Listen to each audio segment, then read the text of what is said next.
Assalamualaikum warahmatullahi wabarakatuh.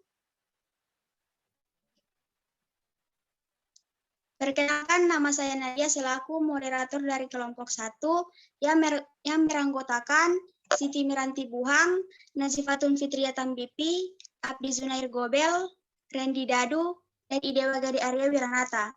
Baiklah, pada materi pertama akan dibawakan oleh Nazifatun Fitria Tambipi, dipersilahkan. Baiklah, terima kasih.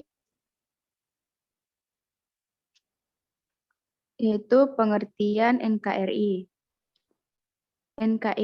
NKRI atau Negara Kesatuan Republik Indonesia adalah negara kesatuan berbentuk republik dengan sistem desentralisasi, di mana pemerintah daerah menjalankan otonomi seluas-luasnya di luar bidang pemerintahan, yang oleh undang-undang ditentukan sebagai urusan pemerintah pusat.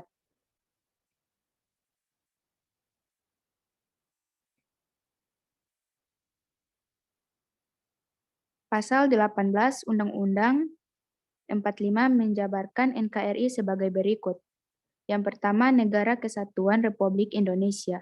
Bagi atas daerah provinsi, dan daerah provinsi itu dibagi atas kabupaten dan kota, yang tiap-tiap provinsi, kabupaten, dan kota mempunyai pemerintahan daerah yang diatur dengan undang-undang. Yang kedua, pemerintahan daerah provinsi. Daerah, kabupaten, dan kota mengatur dengan mengurus sendiri urusan pemerintahan menurut asas otonomi dan tugas pembantuan. Yang ketiga, pemerintah daerah provinsi. Daerah, kabupaten, dan kota memiliki DPRD yang anggotanya dipilih melalui pemilihan umum. Yang keempat, gubernur. Bupati dan wali kota masing-masing sebagai kepala pemerintahan daerah provinsi, kabupaten, dan kota dipilih secara demokrasi. Dan terakhir, pemerintah daerah menjalankan otonomi seluas-luasnya, kecuali urusan pemerintah yang oleh undang-undang.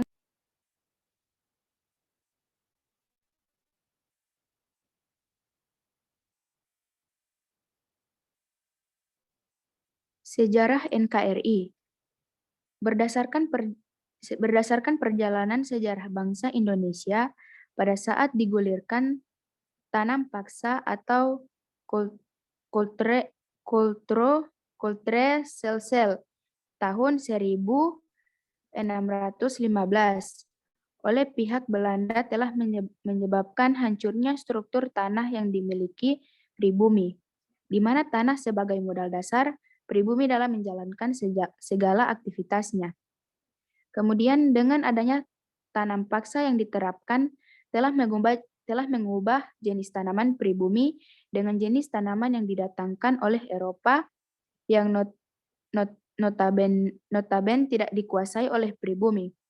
Hal ini menyebabkan pribumi tidak lagi mampu mengelola tanah yang dimilikinya dan tidak mengerti jenis tanaman yang berasal dari Eropa, sehingga pribumi pada saat itu terbodohkan, termiskinkan, terbelakang, dan tertindas. Tujuan NKRI.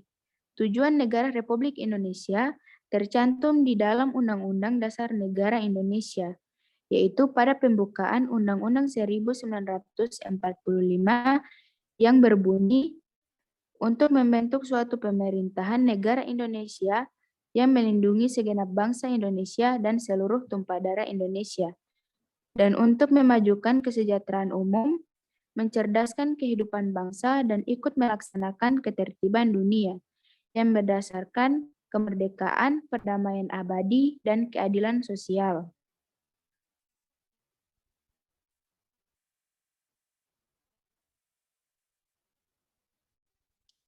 Tujuan negara menurut beberapa ajaran ahli kenegaraan.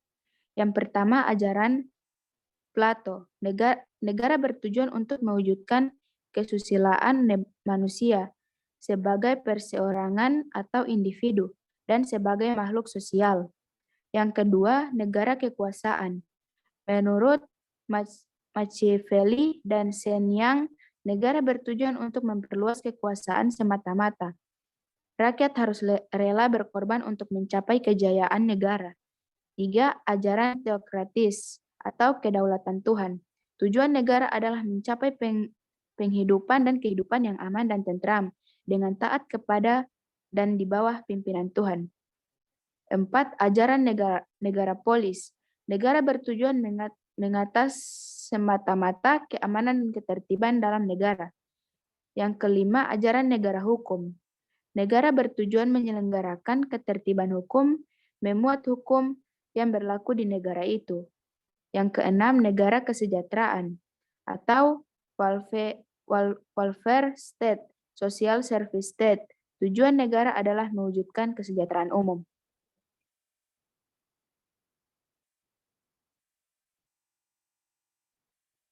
Baiklah, terima kasih. Selanjutnya dikembalikan kepada moderator.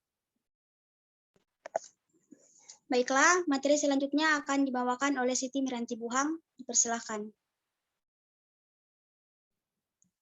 Baiklah, selanjutnya yaitu bentuk NKRI. Dikemukakan oleh Muhammad Yamin bahwa kita hanya membutuhkan negara yang bersifat unitarisme dan wujud negara kita tidak lain dan tidak bukan ialah bentuk negara kesatuan Republik Indonesia. Bentuk negara kesatuan tersebut didasarkan pada 5 alasan sebagai berikut. Unitarisme sudah merupakan cita-cita gerakan kemerdekaan Indonesia. Negara tidak memberikan tempat hidup bagi provinsialisme. Tenaga-tenaga pelajar kebanyakan berada di Pulau Jawa sehingga tidak ada tenaga di daerah untuk membentuk negara federal. Wilayah-wilayah di Indonesia tidak sama potensi dan kekayaannya. Dari sudut geopolitik, dunia internasional akan melihat Indonesia kuat apabila sebagai negara kesatuan. Pembentukan negara kesatuan bertujuan untuk menyatukan seluruh wilayah Nusantara agar menjadi negara yang besar dan kokoh dengan kekuasaan negara yang bersifat sentral distrik.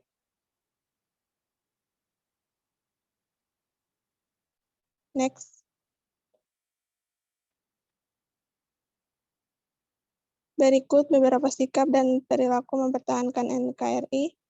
Yang pertama, menjaga wilayah dan kekayaan tanah air Indonesia, artinya menjaga seluruh kekayaan alam yang terkandung di dalamnya.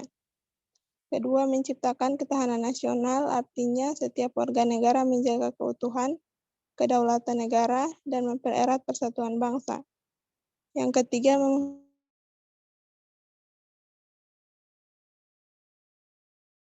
menghormati perbedaan indah jika terjadi kerukunan, bahkan menjadi sebuah kebanggaan karena merupakan salah satu kekayaan bangsa. Yang keempat, mempertahankan kesamaan dan kebersamaan, yaitu kesamaan memiliki bangsa, bahasa persatuan, dan tanah air Indonesia, serta memiliki Pancasila, Undang-Undang Dasar 1945, dan Sang Saka Merah Putih. Kebersamaan dapat diwujudkan dalam bentuk mengamalkan nilai-nilai Pancasila dan Undang-Undang Dasar 1945. Next, fungsi NKRI. Dalam hal ini, pemerintah menjalankan fungsinya dengan pelaksanaan tugas yang mempunyai akibat langsung dirasakan oleh seluruh masyarakat. Negara sebagai political states, yaitu pemeliharaan, ketenangan, dan ketertiban, serta pertahanan dan keamanan. Negara sebagai diplomatik, yaitu menjalankan kerukunan dan persahabatan dengan negara-negara lain, terutama negara tetangga. Negara sebagai sumber hukum, yaitu pemerintah harus bertindak adil terhadap warga negaranya, melindungi hak atau harta benda setiap warganya, dan gangguan anggota masyarakat lain. Negara sebagai administratif, pada hakikatnya fungsi ini menitik beratkan pada kekuatan di tangan rakyat. Pemerintah hanya menerima delegasian yang diberikan rakyat melalui wakil-wakilnya di MPR dan DPR. Terima kasih. Baik, selanjutnya saya kembalikan ke moderator. Baiklah, selanjutnya kita masuk pada sesi pertanyaan. Teman-teman, apabila yang ingin bertanya, dipersilahkan. Izin moderator, saya ingin bertanya. Ya, silakan. Hal-hal apa yang perlu dihindari agar keutuhan NKRI bisa terjaga? Terima kasih.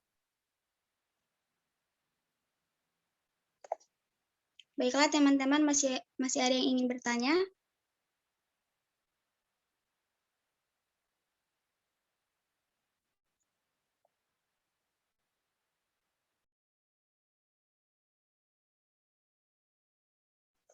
Baiklah, kalau sudah tidak ada yang ingin bertanya, kita masuk pada jawaban. Yang pertama akan dijawab oleh Abdi Zunair Gobel.